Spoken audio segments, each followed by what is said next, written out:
When Mirabel rejected riches, the entire village of Umoka laughed at her.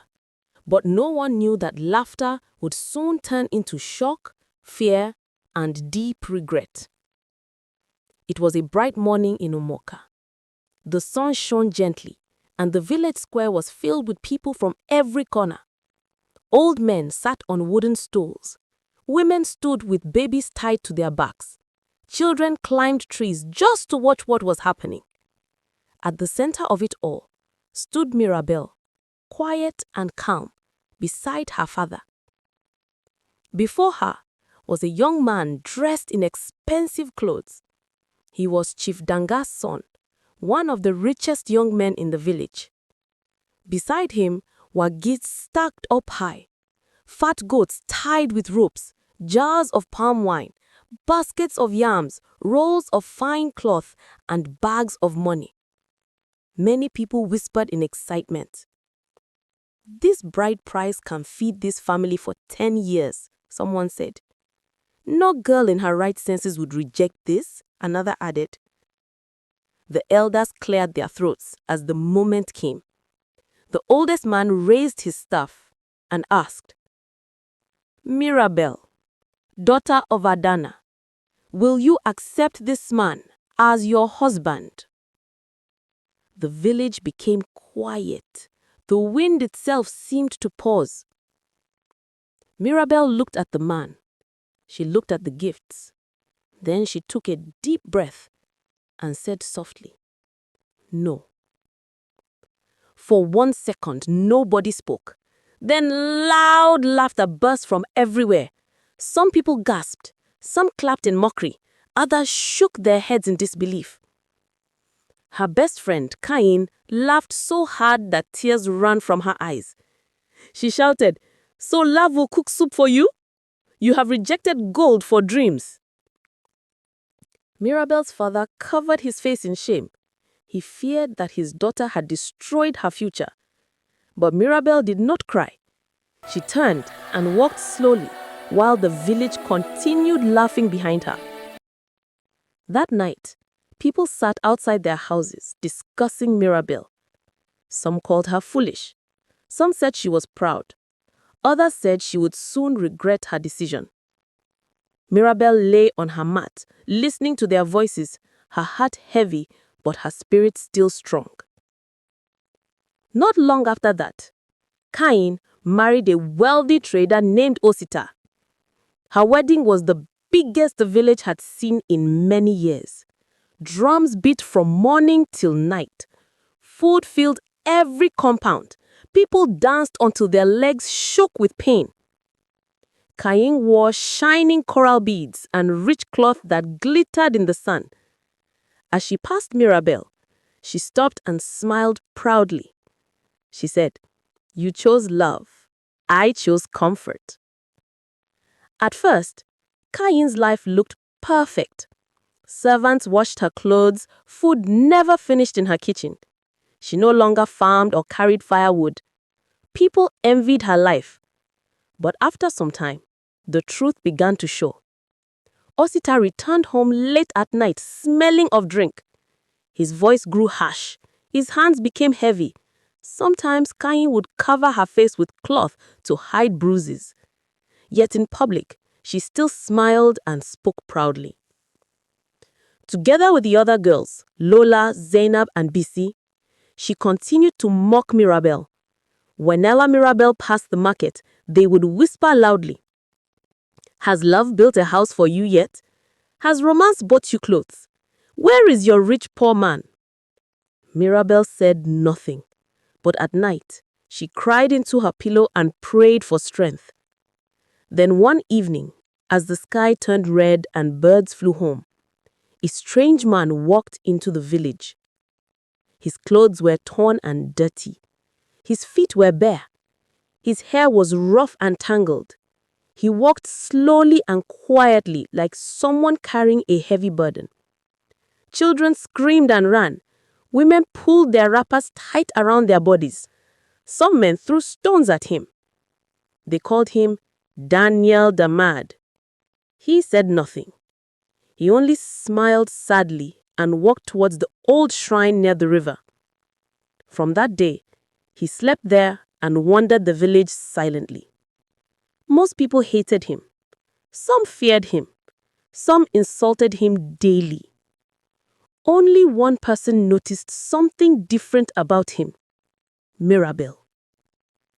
One afternoon, Mirabel saw Daniel near the river struggling to stand. Everyone passed him by. Nobody helped. Mirabel felt pity in her heart. She walked toward him with a bowl of cool water. As she gave him the water, their eyes met. His eyes were calm and bright, not like the eyes of a madman. For a moment, Mirabel felt something strange in her heart, something she could not explain. From that day, Daniel followed Mirabel quietly. He helped her carry firewood. He helped her carry goods to the market. When boys insulted her, he stood beside her in silence until they ran away. People laughed more.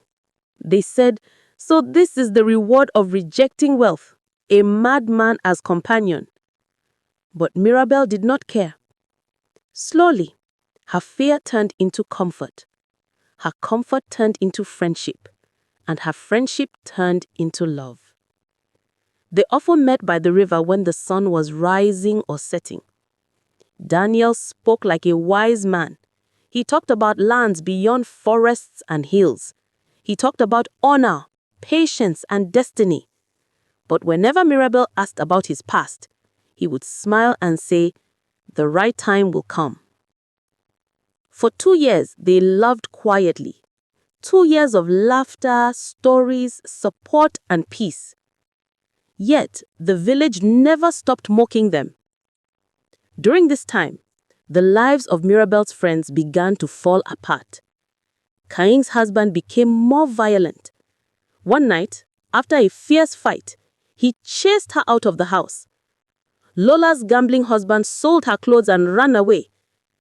Zainab lost her goods in a terrible market fire that burned everything. Bisi's husband beat her badly and married another woman. Still, they did not stop mocking Mirabel, even though their own lives were breaking. Then one night, heavy rain fell with loud thunder. The river overflowed. Wind howled through the trees. Mirabel waited by the river for Daniel, but he did not come. She waited till morning. He never showed up. She searched everywhere: the shrine, the forest, the paths, the riverbank. Daniel had vanished without a word. The village laughed again. They said even the madman has left her. Now she has nothing. Mirabel cried day and night. Her heart felt empty. She thought she had finally lost everything. But far away, in a powerful kingdom beyond hills and wide lands, Daniel had returned to his true home. He was not a madman. He was a prince. His real name was Prince Danjuma. He had left the palace in disguise years ago, after his father told him, "Do not bring home a wife that only loves your crown." So he went out into the world as a poor man, even as a madman, to test the hearts of women. Many rejected him. Some insulted him. Some tried to use him. Only one loved him when he had nothing: Mirabel. One bright market day, the sound of horns shattered the quiet of Umoka village. People froze as soldiers in red and gold marched into the village. Horsemen followed. Servants carried heavy boxes of gifts. At the center walked a young prince shining in royal clothes. He stopped in front of Mirabel. He removed his crown. "Mirabel, daughter of Adana, I have come for you," he said gently. Shock spread through the village like fire. Then the boxes were opened.